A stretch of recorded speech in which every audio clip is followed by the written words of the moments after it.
Flight lieutenant Shubham Kumar के माता पिता अपने बेटे को पढ़ाते लिखाते हैं और वो बेटा वायुसेना में जाता है और एक दिन इस देश के लिए अपना सर्वोच्च बलिदान देकर वीरगति को प्राप्त हो जाता है। शुभम देश के वीर सैनिक ही नहीं, अपने माता पिता के जीवन का सहारा भी थे। लेकिन एक लड़की पत्नी बनकर आती है, बेटे की वीरगति के कारण मिलने वाली 21 लाख रुपए की सरकारी सहायता लेती है और चली जाती है। माता पिता की नज़रों में उस लड़की से शादी होना अभी बाकी थी। सब कुछ तैयार था, लेकिन दादी की मृत्यु के कारण शादी को आगे के लिए पोस्टपोन कर दिया गया था।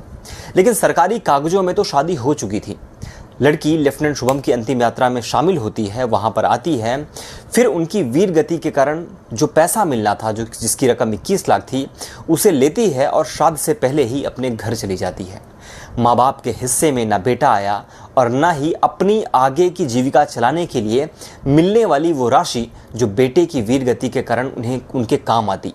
माँ बाप का जीवन चलाने वाला बेटा भी गया और बुढ़ापे में उनकी लाठी बनने वाले वो चंद रुपए भी। अब माँ बाप देश के रक्षा मंत्री से गुहार लगा रहे हैं। वो लड़की जिसने शायद कुछ महीने या कुछ साल बिताए, वो लाखों लेके फिलहाल अपने घर चली गई है। वो लड़की जिससे शादी के बारे में माता पिता को पता तक नहीं था। शायद कानूनन ये सही हो, लेकिन जिस पुरुष को उसने अपना पति माना था, क्या उसके इस संसार से जाने के बाद माँ बाप के दुख के इस समय में उनका सहारा बनना उसका दायित्व नहीं था?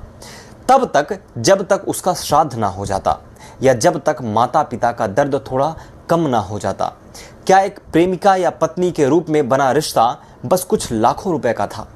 क्या फ्लाइट लेफ्टिनेंट शुभम कुमार के जन्मदाता माई बापू को बिना बताए पैसे लेकर अपने घर चलते बनना सही था? यह निर्णय अब आप लोग करिए, लेकिन मुझे बस इतना पता है कि इस देश को ऐसे वीर पुत्र देने वाले माता पिता की ये दुर्दशा कभी नहीं होनी चाहिए।